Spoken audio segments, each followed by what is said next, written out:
All right, and we're seeing healthcare systems roll out many COVID vaccines, as many doses as they can get their hands on. Joining us to talk about this today is Dr. James Cardon, Chief Clinical Integration Officer with Hartford HealthCare. Doctor, welcome. Thank you. Good afternoon. How many vaccines has Hartford HealthCare distributed so far? As of this morning, 58,500 first dose vaccines and on the order of 21,000 or so second doses as they come through. Wow. All right. What is the strategy behind distribution? How do you determine which locations will get any number of vaccines?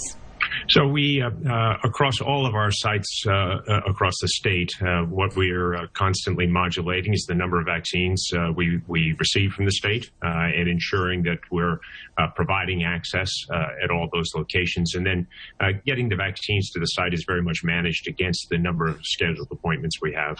Some of that volume and where we open up is demand, so we can see where we have an increased demand. We can open up more scheduled appointments there.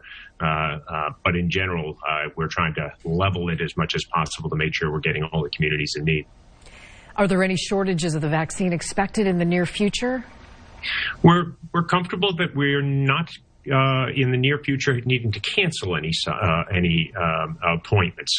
We've managed very closely in terms of what we anticipate get from the state and only create the appointments that we know we have vaccine for. Obviously it's an imprecise science, but so far we've been fairly cautious to make sure we're both getting all the vaccine we get in the door out, but also not overscheduling as much as possible, because canceling an appointment is just an emotionally tough thing to do for people to accept. That's so true. Wow, I hadn't thought about that. All right, talk to us about the vaccines that are on deck. When we might see the one-dose Johnson & Johnson and also the AstraZeneca.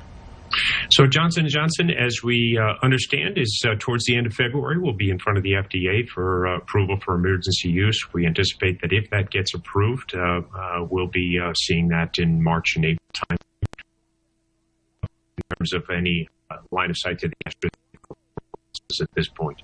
The Johnson & Johnson affords some real logistics advantages, single dose of them.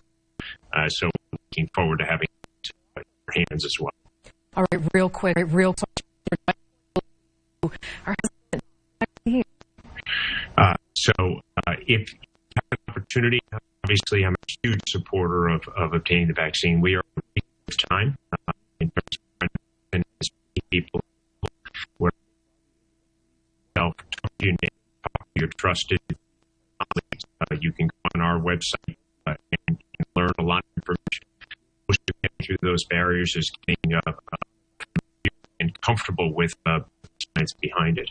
The second piece is continuing to be diligent about wearing social distancing. All right, Dr. James Cardon, thank you so much for being with us.